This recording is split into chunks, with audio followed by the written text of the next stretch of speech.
Welcome back, everybody, to the Mario Kart 8 Retro Tracks Retrospective. Today we're going to be doing the third track from Mario Kart DS, that being Tock Clock. Yeah, here we are, in the fanciful Tock Clock, of course based off of Super Mario 64's world of the same name, Tock Clock. If anybody wasn't familiar with that for whatever reason.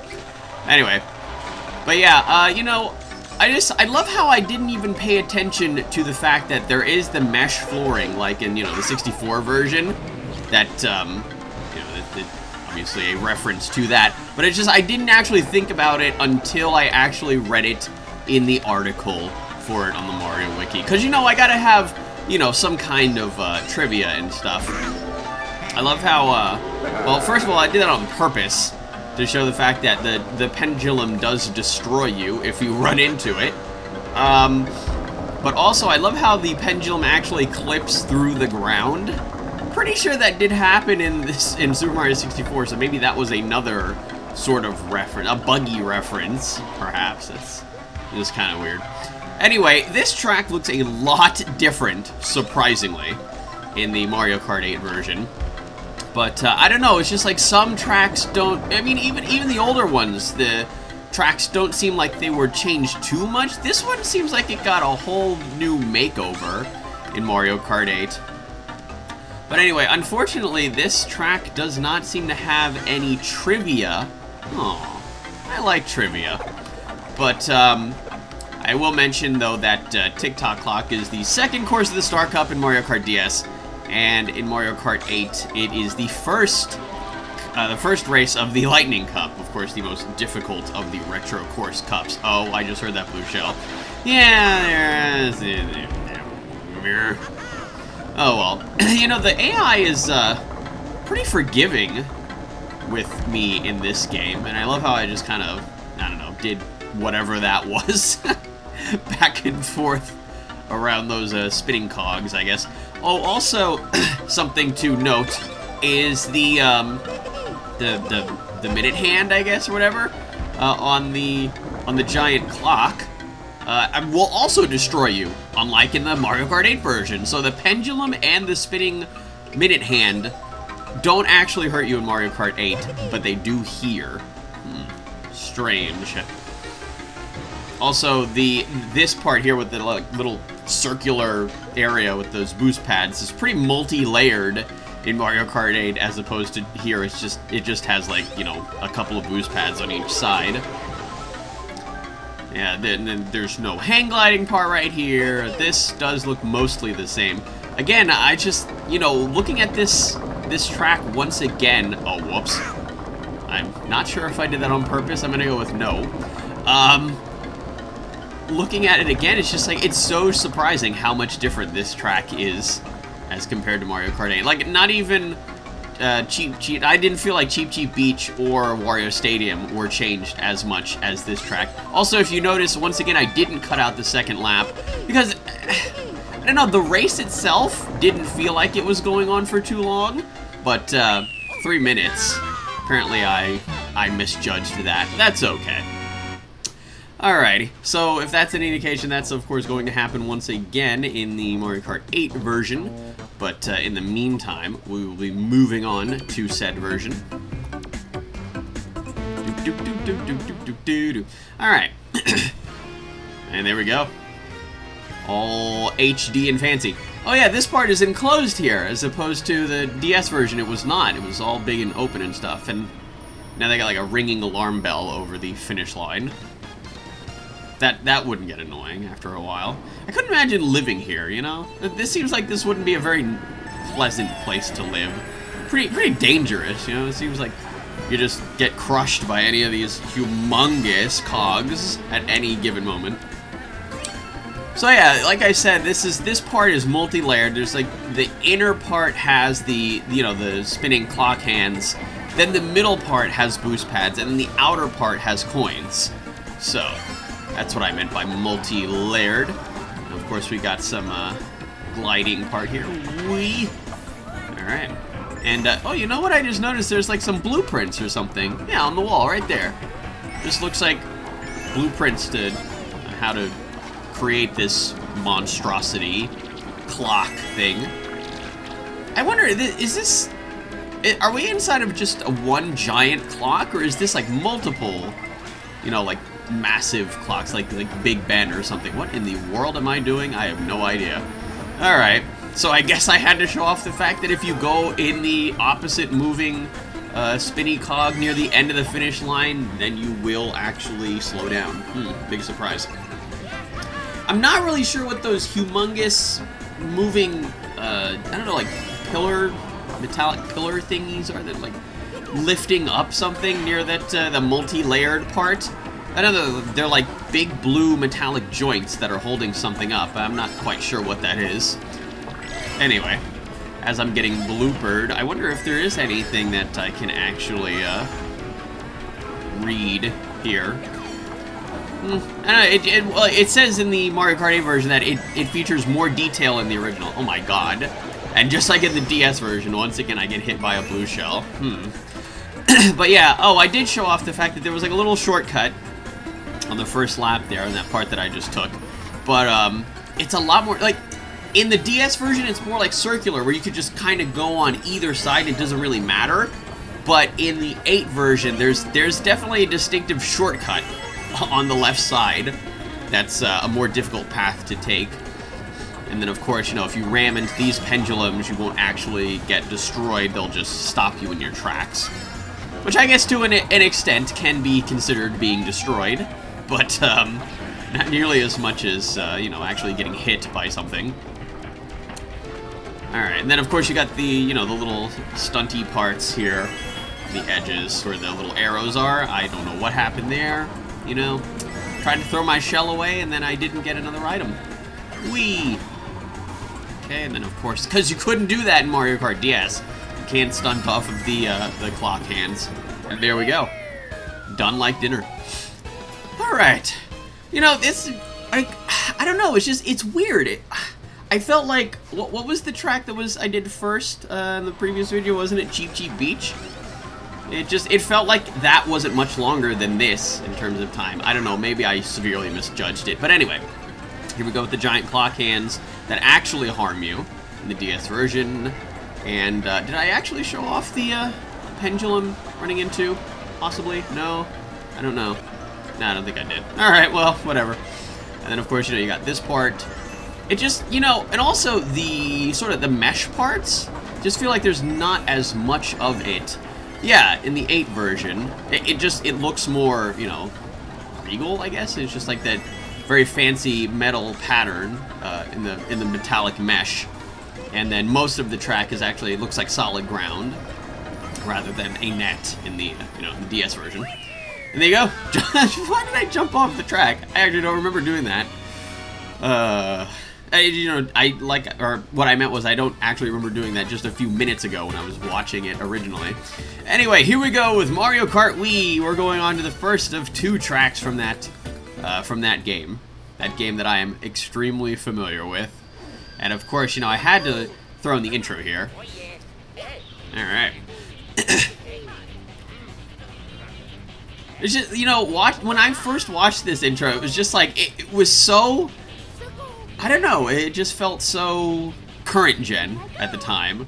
It was awesome.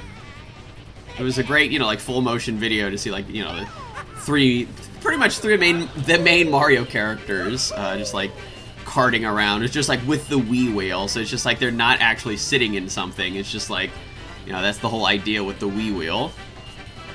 I thought that was cool. Wii. Ah, God, this brings back too many memories. Boy, this is gonna be almost like, you know, another episode of the Mario Kart Wii Wi-Fi races. Unbelievable. It's so crazy how everything has come full circle, right? You know, I did the Mario Kart Wii Retro Tracks Retrospective, and now here I am doing a retrospective on the Mario Kart Wii courses. Wow. Oh, she didn't actually say it that time, but I remember that when I did that for, what was it, part 30? The Peach Kart Wii video for the Wi-Fi races. Yeah, that I'll never forget how many times it took me resetting the system over and over and over again to get her to finally say that. That was pretty annoying. But anyway, through the good old-fashioned Mario Kart Wii menu we go. And then, so magically, we skip to the second race of the Mushroom Cup. That's Moo Moo Meadows. Lots of cowbell. Plenty of cowbell. I don't think it needs more cowbell. There's quite a lot here. Alright. So, I love how I was able to record this. You know, of course, if you recall back in the day, I used a camera. It was actually just like a video camera that had an extension that basically you could connect it into something that had like an AV in or like AV out port. And my TV fortunately had that, which allowed me to actually record stuff off of my Wii and the GameCube. Anything else, for some reason, just didn't work, and it like derped out and would stop recording after like 30 seconds. But you know, just like it's amazing just to see that I can actually record it with my Elgato recorder, you know, the game recorder thing. I can record my Wii with that now, and it just looks a million times more spectacular than my crappy little camera that I used to use back in 2008. Alrighty. You know, although now that I think about it, I was actually using it all the way up till 2012 because that was when I got the Halpage, like the middle of 2012 or so. And I remember I needed to use the camera to record my Super Mario Galaxy playthrough that I did for this channel. Well, also the one for ABTC Comms, but, you know, I'm just saying, the one that I did for my channel, which was after that. Alright, so now that I've strolled down memory lane there, here we are in Moo Moo Meadows. Just, you know, I'll never forget the first time actually seeing this course, though, in the Mario Kart 8 version. And it was just like, I was just blown away. I was just like, you know, at the time when the Wii version came out, I was just like, wow, this looks really great, you know? This course itself looks so cool, you know? It's, you know, really nice blue sky and, you know, this grassy stuff. And here's me stunting into the air, so I dodged a POW. And then seeing the HD remake of it, I was just like, oh my god, this track looks amazingly gorgeous. And of course, we're going to see that in just a moment, but it's just like, you know, just soak that in, or soak this in, the Wii version. Oh god, I got a flashback to, what was it, part 4? Before I started doing the commentary, it was part 3 or 4, the very end of that Moo Moo Meadows race when I got blasted by that bullet bill after I finished. Yeah, what was that? I said something like I dodged the bullet there, and then I got hit by a bullet bill, and then I was just like, oh, I didn't dodge that bullet. I was very funny back then. Here it is. It's just like, wow, you know, when I saw that for the first time, I was like, oh, I remember this course. Very well, I remember this course. How many countless hours I must have spent playing Mario Kart Wii Wi-Fi. But, anyway, let's see if we have any sort of trivia for Moo Moo Meadows. Well, aside from the fact that, of course, I did mention, actually, it's the second race of the Mushroom Cup in Mario Kart Wii. It's the first race of the Shell Cup in Mario Kart 8, so it's actually considered the easiest course of all of the retro courses. I don't know, it actually can get a little tricky. You know, those cows do get a little annoying. I feel like the cows are more annoying in this version than they were in Mario Kart Wii. Possibly because the track's a little bit bigger than Mario Kart Wii. But, I don't know, I feel like they move a little bit slower in this version, so they stay on the actual road for longer.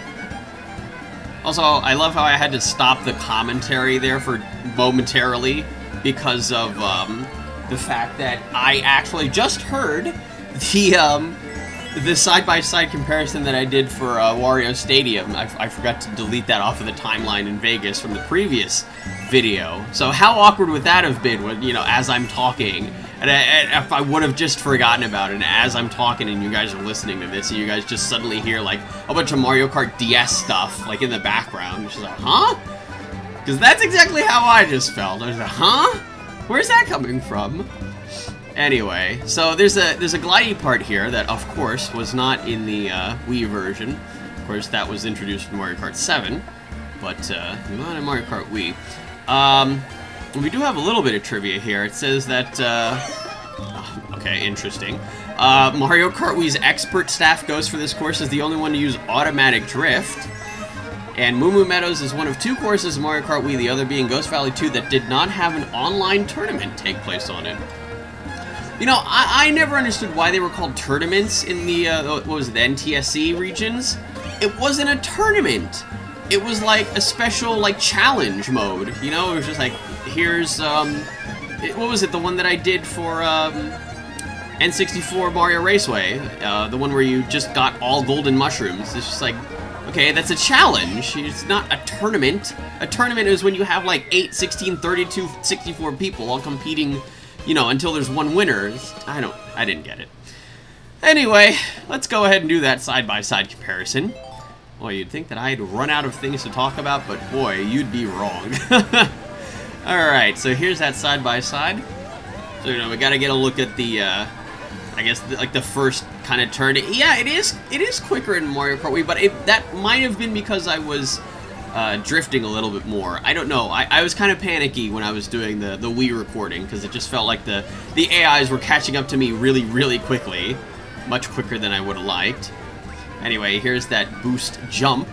I actually don't know if that's the proper term for it, but that's what I'm going to call it, because it makes sense. Then we did like a little bit of like what the left side looked like, and then of course now we got the glidey part here that once again was not present in the Wii version. And now the final stretch. And who did I just demolish there? Was that Peach? Wrecked. And yeah, I guess it was. And that's it. So that's it for this video. Thank you all for watching, and I will see you all in the next video, where we'll be finishing off with the second of the 2 Mario Kart Wii courses, and moving on to the first of 3 Mario Kart 7 courses. See you all next time!